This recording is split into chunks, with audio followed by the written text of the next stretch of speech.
7 அடி உயரத்தில் பிரம்மாண்டமாக சிரித்த முகத்துடன் காட்சியளிக்கும் லக்ஷ்மி நரசிம்மர்.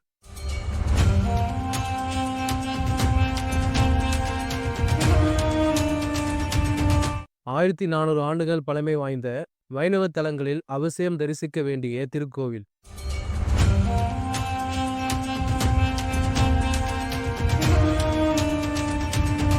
வேண்டிய வேண்டுதல் உடனே நிறைவேற்றி தரும் அற்புத நரசிம்மர் ஆலயம்.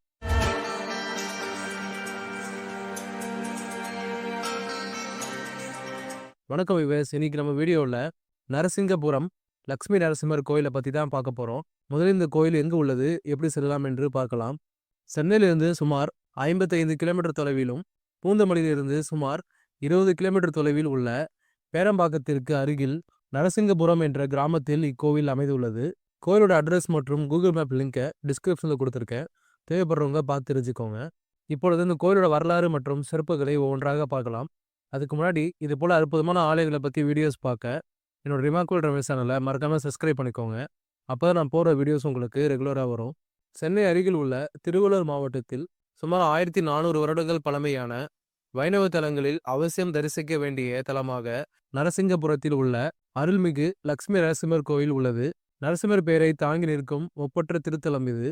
இவரிடம் வேண்டிக் கொண்டால் உடனுக்குடன் நிறைவேற்றி விடுவார் என்பது ஐதீகம். நாளே என்பதில்லை, நரசிங்கபுரம் நரசிம்மனிடத்தில் என்பது தலத்திற்கு மிகவும் பொருத்தமாக உள்ளது.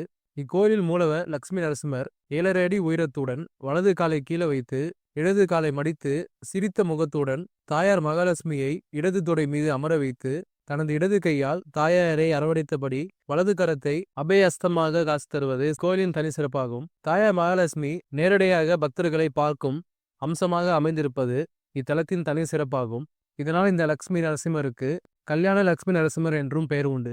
இந்த கோவில் பல்லவர்கள் காலகட்டத்தில் கட்டப்பட்டு உள்ளது. பிறகு சோழர் காலத்திலும் விஜயநகர அரசர்கள் காலத்திலும் திருப்படைகள் செய்யப்பட்டதாக கூறப்படுகிறது. கோயிலின் கட்டிட அமைப்பு சோழர்களின் சிற்பக்கலைத்திறன் கொண்டு திகழ்கிறது. இந்த கோயில் 16ஆம் நூற்றாண்டை சேர்ந்த பழமையும் விஜயநகர பேரரசால் கட்டிடக்கலையும் கொண்டுள்ளது. விஜயநகர அரசர்கள் காலத்தில் இக்கோயில் மிக சிறப்பாக பராமரிக்கப்பட்டு உள்ளது. கருவறையில் வீற்றிருக்கும் நரசிம்மர் பல்லவர் காலத்து சிற்பம் என்று வல்லுநர்கள் கூறுகிறார்கள். இக்கோவிலில் 14 கல்வெட்டுகள் கண்டெடுக்கப்பட்டுள்ளன. இதில் முதலாம் குலோத்துங்கன் காலத்திய 2 கல்வெட்டுகள் ராமர் சீதை உற்சவ மூர்த்திகள் இந்த கோயிலுக்கு வழங்கப்பட்டதை தெரிவிக்கின்றன. இப்பொழுது கோயிலோட அமைப்பை பற்றி பார்க்கலாம். 5 நிலை கொண்ட 7 கலசங்களுடன் கூடிய கிழக்கு நோக்கிய அழகிய ராஜகோபுரம் வழியாக உள்ளே நுழைந்தால் பலிபீடம் மற்றும் கொடிமரம் உள்ளன. அதனை கடந்து உள்ளே சென்றால் முதலில் 16 நாகங்களை தன் உடலில் தரித்து கொண்டிருக்கும் கருடாழ்வாரை தரிசிக்கலாம். அடுத்து கோயில் முன்மண்டபத்தை கடந்து கருவறையில் நரசிம்மரை தரிசிக்கலாம்.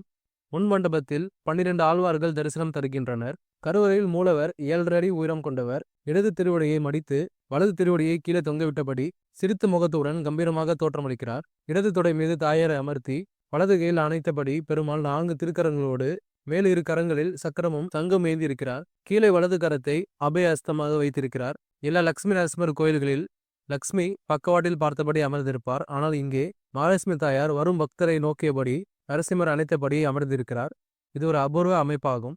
இவரை தரிசித்தால் சத்ரு பயம் அகலுவதோடு லக்ஷ்மி கடாசமும் சேர்ந்து கிடைக்கும். கணவன் மனைவி ஒற்றுமை அதிகரிக்கும் என்று கூறுகிறார்கள். கோபுரத்தில் உள்புறம் தெற்கில் சக்கரத்தாழ்வார், வடக்கில் வேதாந்த தேசிகர் அருள் பாலிக்கின்றனர்.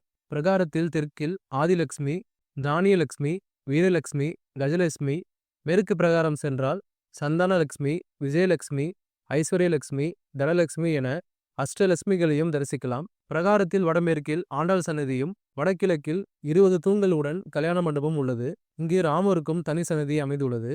மரகதவள்ளி தாயாருக்கு தனி சன்னதி இங்கு உள்ளது. 5 அடி உயரமுள்ள மரகதவள்ளி தாயார் அபயஸ்தத்துடன் வசீகரமான முகத்துடன் அருள் பாலிக்கிறார். இங்கு 4 அடி உயரத்தில் 16 நாகங்களை அணிங்கலனாக கொண்ட கருடாழ்வார் அருள் புரிகிறார். இந்த கருடாழ்வாரை வழிபட்டால் நாகதோஷம் நீங்கும் என்பது ஐதீகம். இந்த தலத்தில் பிரார்த்தனை செய்து கொண்டால் துன்பங்கள் நீங்கி உடனுக்குடன் பலனை தரும் என்பது தலத்தின் சிறப்பாகும். நரசிம்மர் சுவாதி நட்சத்திரத்தில் அந்தி பொழுதில் அவதரித்ததால் இவரை 9 சுவாசி நட்சத்திர நாட்களில் வேண்டி வழங்கினால் தீராத கடன், திருமண தடை உள்ளிட்ட சகல தோஷங்களும் நிவர்த்தியாகும்.